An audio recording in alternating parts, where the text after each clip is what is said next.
before I go any further, this screen is not about him or me. It's about you now. I want you to keep that in mind. He said, believe in me. Because who I am is just me. I'm not him, I'm not her, I'm not him, I'm not her. I'm me. Hey, teacher, do you believe in my possibilities? I remember, I have a slide, and I don't think I'm going to get to it today, but the slide says, in an equity world, all children, each child, can learn at the highest level.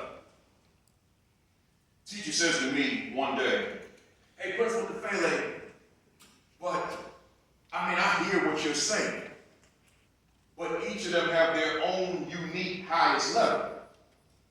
I said, yeah, no disagreement here. However, teacher, don't ever forget this. You are not in position to determine what that highest level is. That's not your call. So whatever their highest level is, that's between that youngster and that youngster. That ain't got nothing to do with you. Right? See, we don't determine what that highest level is. That youngster will figure that out. Believe in me. Then he paused it with the three dots and said, with everything you got. A-N-C-H. Do you believe in each of the youngsters with everything you got? I didn't say, do you believe in the high flying youngster? I didn't say, do you believe in the honor student, the gifted and talented student, the one that has great structure at home in his life or her life? I didn't say that student. I just said each of the students. So the young man that happened to curse at you, y'all got them kind of kids in this school? I know I did. So the one that happened to curse at you, that kid I'm talking about. The one that you kept saying take the hat off, but it just won't seem to come off. That kid. The one that just won't seem to get the homework completed. That kid. The one that the parents keep saying pull them up, but they keep on falling down. That kid. I'm asking you, do you believe in that youngster with everything you got? Okay. Well, let's keep going. He said 5 minutes. Hey, teacher, get to know me. You know me, teacher? Because if all you know is the fraction of me that sits in a chair at a desk, you don't know me. Because that's just a segment of me. That is not my totality. I have my own reality. It may be very different from yours. I've got my own set of experiences that may be very different from yours. I've got my own needs. I've got my own obstacles. I've got my own interests, my own challenges, my own way of learning and thinking, and etc. Do you know me? Dear children, I won't put them in this district. I'm going to make a generic statement. There are children right now in real time sitting in special needs environments. If I could be a little bit more specific, they're little black boys sitting in special needs environments that are valedictorian material. Trust me on that. But they're in a classroom and they were misdiagnosed. Myself coming up, they thought I was in the wrong place. My brilliant oldest son, who can run intellectual circles around me, I can't compete with him half the time. I don't even want to talk to him because he just wants to go too deep for him. Like, yo, man, I've been on these airplanes all week, man. My brain cannot handle this right now. Right? Let's just sit quietly and watch the TV. Right? So, but they begged me to sign off on him being tested and ultimately classified. But then he gets to high school, he's all honors. He graduates college magna cum laude. But his father was a principal and refused to allow them to test him. What about that parent that doesn't have the background that I have? And trust when a teacher says, or whomever says, we'd like to test your son. And son is sitting there, brilliant, valedictorian material, and winds up in that environment. Some might say now on the fast track, the school to prison pipeline. Not to say that special needs breeds it, but to say that he's in the wrong placement. You gotta know your kid, which includes knowing how they learn. Let's keep moving. Prove to me that you care about me. See, telling me that you love me, that's not enough. Just demonstrate it through your actions, he's saying. That's what Justin was saying to you. Prove to me that you got my back. He said, and that you're committed to me. I said, what does 8-year-old say to a teacher? If he knew then what I know now. Number 4, he said, challenge me to reach my potential. Don't get all excited, teacher, because I got a C, because I'm doing average, because I'm mediocre. Don't get all excited praising me over that unless I'm coming from an F. But so give me a temporary, momentary pat on the back, but push me to maximize my potential because I got to be able to compete with what's out here. Challenge me, teacher. Don't feel sorry for me ever. Don't feel sorry. Do your best to empathize with my situation, but don't feel sorry. Challenge me to be the best version of myself. And then number 5 is a big one, it's the last one. Expose me to my history. Oh man. I ain't even gonna get heavy with it. I'm just gonna mention one quick thing. You guys heard my life. My claim to fame. All the accomplishments is number 5. Without number 5, there's no me. Everything else in this space on education for me is secondary.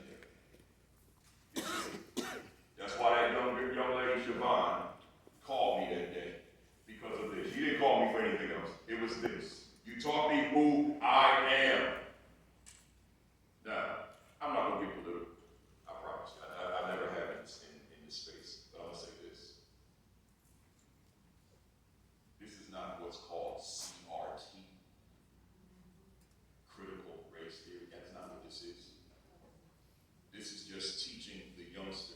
First, teaching that youngster who you are historically. But then it's teaching all the other youngsters in the classroom the same thing. That's not called CRT.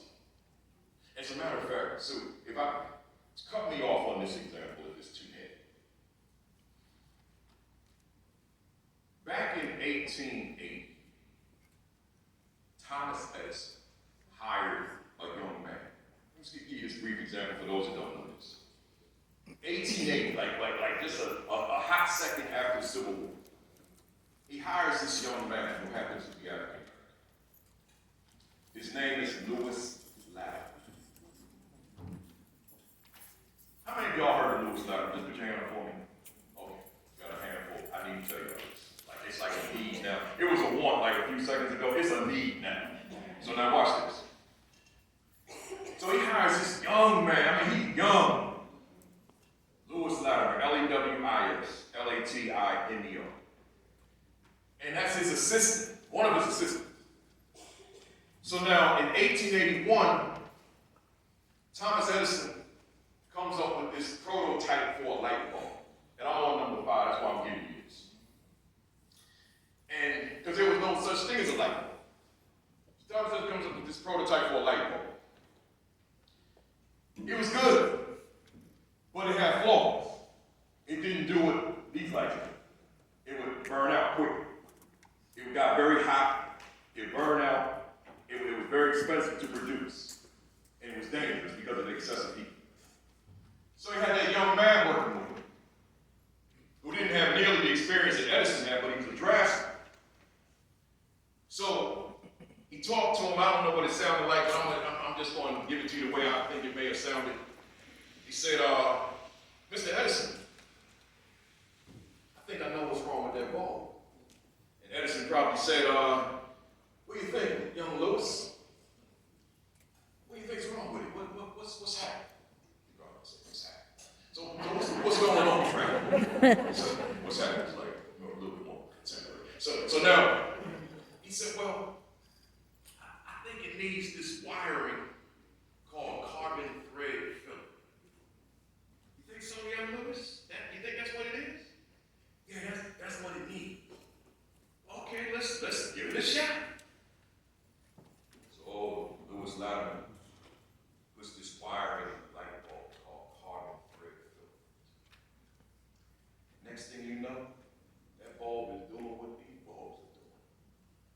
So Lewis said, okay, I ain't stopping there. Let me write the first textbook ever written in America on electrical lighting. So he writes, never been written before in this country. Then, now, imagine all the cities across the country, they're not lit with electrical lighting. It doesn't exist. So now they're ready to transition. Big cities, New York, D.C., Philly, up north, Montreal, over the pond, London, and so many others. Mr. Latimer, we want you to come to our respective cities to supervise the installation of electrical lighting. And hence, the light you see in your city and all the other cities. Now let me stop there, I'm not going to answer that. Expose me to my story. I can't just expose you to the latest hip-hop artists. I can't just expose you to the Bengals. Notice how I said it, the Bengals. I didn't say the Bengals. I said the Bengals. Right? So I can't just expose you to the players on the Bengals or the Reds. See, I come from New York. I mean, now if I say 75 Reds, then that's different. That's the best team ever. I can name the whole squad, right? But we ain't talking about that, right? So I gotta make sure that you know that there's more to you. But notice what I just told you. Let me give it a title, and then I'm gonna step away from it. I just gave you how long did I speak? About 5 minutes on that. I gave you a 5-minute smidgen of American history. That's all I did. I ain't give you nothing about theory. I ain't give you nothing critical. Well, nothing critical about it. I just gave you the narrative as it is well documented. And as far as race, I couldn't do the story justice if I didn't tell you that Lewis was black. I would do the story in injustice. So I want y'all to just hear that, because y'all hear the noise out here. Ain't nothing critical in that. Ain't nothing theoretical in that. Because watch this. I challenge anybody. Go to Google right now and type in Lewis Latimer, and it will be as if you typed in Beyonce. It will be that many sites that talk about this man. In other words, he has been hidden in plain sight. Plain sight. See, so I just wanted to throw that at you. I could throw some more at you, but I won't do that. I probably gave you enough for the day with that, right? So somebody, but I feel some people in this room. They say, "Nah, Kafele, give a little more." Right? I feel y'all. Give a little more. Hey, Sue, can I give one more? Let me give you one more. Watch this. Because y'all hear the noise. And it's fiction, y'all. Listen. I'm gonna call my wife later. You did that? You weren't there to do that. I could feel some of them, man. They were like pulling me, man. They were pulling at me like, go ahead. Right? So, listen, y'all. Back in 1900, watch this. I'm gonna give you a short version. This man that you all heard of, but you may not have heard of him in this context. Booker T. Washington. Watch this. 1900. He creates an organization called the National Negro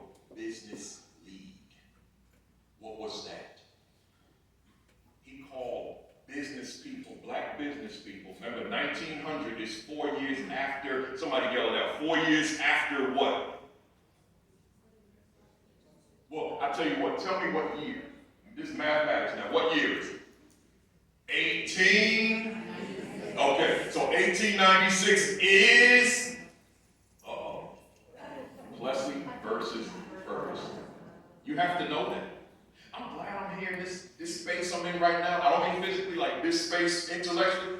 Because if I'm talking to some folks in this room right now, and you don't know Plessy versus Ferguson, you better ask somebody, right? You better hit up Google. Like, don't even listen to me right now. Just find out what it is, right? So, Plessy versus Ferguson is the Supreme Court decision that made segregation legal in America. So now, 4 years later, Booker T. Washington creates the National Negro Business. Why? Because he wanted to bring black business people, because believe it or not, there were many at that time, black entrepreneurs and aspiring black entrepreneurs together to talk about how are we going to respond economically for the black community in the wake of Plessy versus Ferguson. Plessy versus Ferguson means black folks can't go nowhere. Y'all hear me? Ain't no jobs. So now, they said we have to create businesses. Now stay with me, y'all. I want to toss the, whatever you hear in the media, I want to toss that thing in the nearest trash can through this exam. So now here they all come together. Booker T. Washington in Tuskegee, Alabama. And they're discussing. And some of those business people were from Tulsa, Oklahoma. Kafele getting heavy now. I ain't know this one. You got my attention. So those ones from Tulsa went back into Tulsa. And 6 years later, 1906, established the first business in Tulsa, black owned. But then here comes another one, and here comes another one, and here comes another one. And then in the interim, an organization that everybody in this room heard of, the Chamber of Commerce, which is just like the National Negro Business League, is created in 1912. So the National Negro Business League precedes it by 12 years. So now, here come all these businesses. So up until when, as you all know it, as Black Wall Street, 200 businesses strong, and the dollar never, ever having to leave that community because everything they needed to buy and the jobs were in that community. The dollar never had to leave. They go, my mic. So that means. What it means. So the dollar never had to leave because their needs were met in that community. Y'all hear me without the mic up there? Yeah. So now watch this. I don't have to get into the message, and I'm not. I just want to stay right there. What I just told you is that there was a need for black folks within the black community to come together to figure out how they're going to solve their own problems.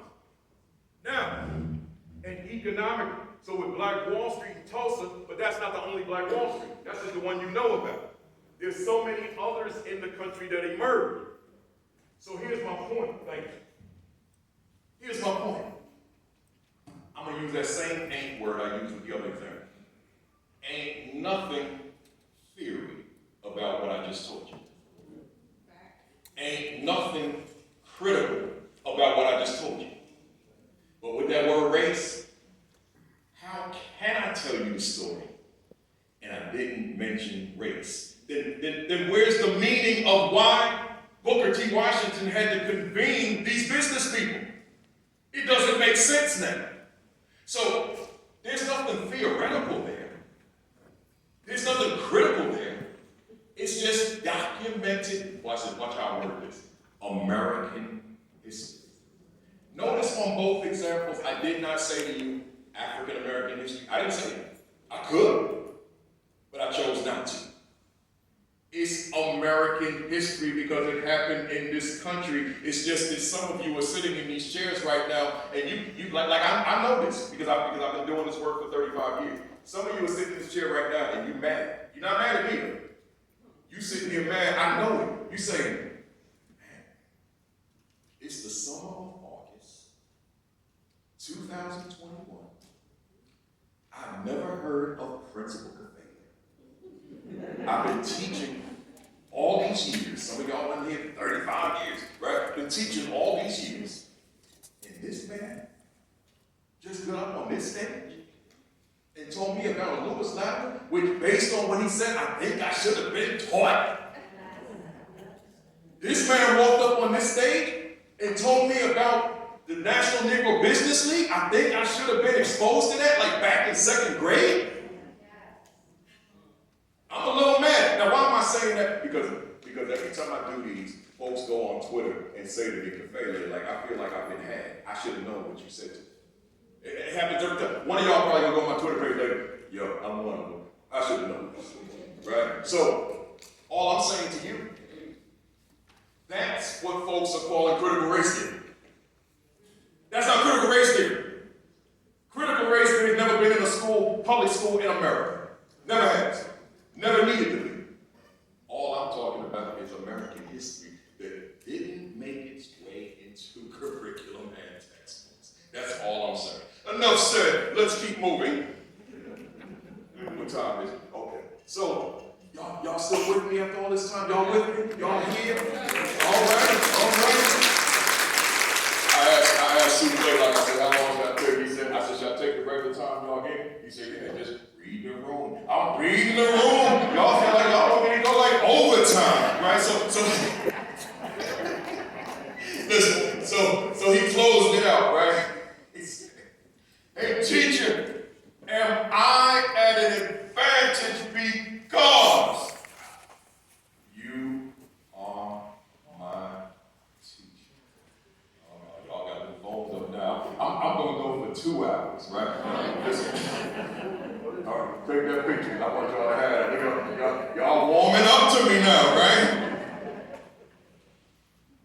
I know. So watch this, y'all. This is not about me. This is about you and your students, right? Now watch this here. This little man started having some issues. You have students who have challenges in their lives at some point, whether they be born into them or they inherit them later. I inherited mine. So I started having some real challenges with life. So when you see the face of this 18-year-old young man, who and what do you see? He's still not smiling. But he got it. They big, man. Young people thought the big frames just came in style like recently. It's just a reset, right? Right? So, but watch this, y'all. I want to ask you what you do when this youngster shows up to your school. He's 18, I'm 18. And I'm completely lost. That's not that 8-year-old. That 8-year-old's an honor student. He said, I'm completely lost. Let's keep going. He said, hey, teacher, I'm in my 5th year of high school with a 1.5 GPA. Yeah, your speaker today did 5 years of high school. 1.5 GPA. You remember Carl Lewis? The Olympian? Carl Lewis and I were in high school at the same time. He was in South Jersey, I was in North Jersey. I didn't run track until my senior year, spring season. I never ran track a day in my life. I was hanging around the track all after basketball season. I played ball. They let me play with all them after 5 years. They let me play. And I knew how to put the ball in the hoop.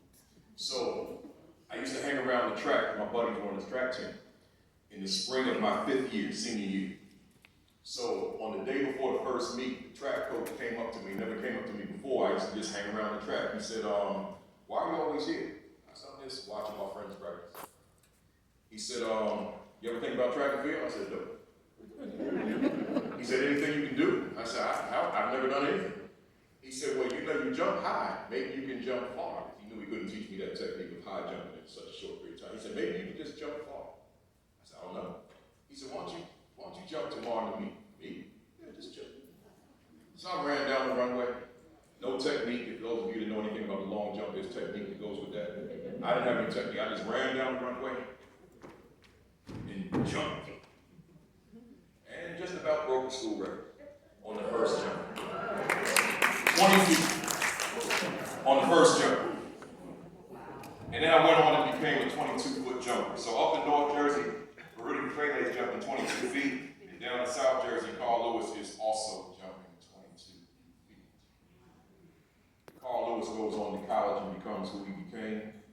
And I returned to the streets and did nothing but smoke marijuana and drink alcohol. That's who I was. I'm in my 5th year of high school with a 1.5. I'm currently attending my 4th school. My first school, they kicked me out. My second school, I never showed up. My third school, my mother, in a last-ditch effort, she said, go live with your father. And at the end of the year, he said, time for you to go back home with your mother. And in my 4th year, my mother moved us out of the community with, see, I grew up in a black community. All I knew was a black community. I didn't know there was a world out there that was other than what the community was, because that was what I was in, like the fishing water. So we moved to a community where I made, it was 2,000 students there. I made African American number 5. It was a culture shock.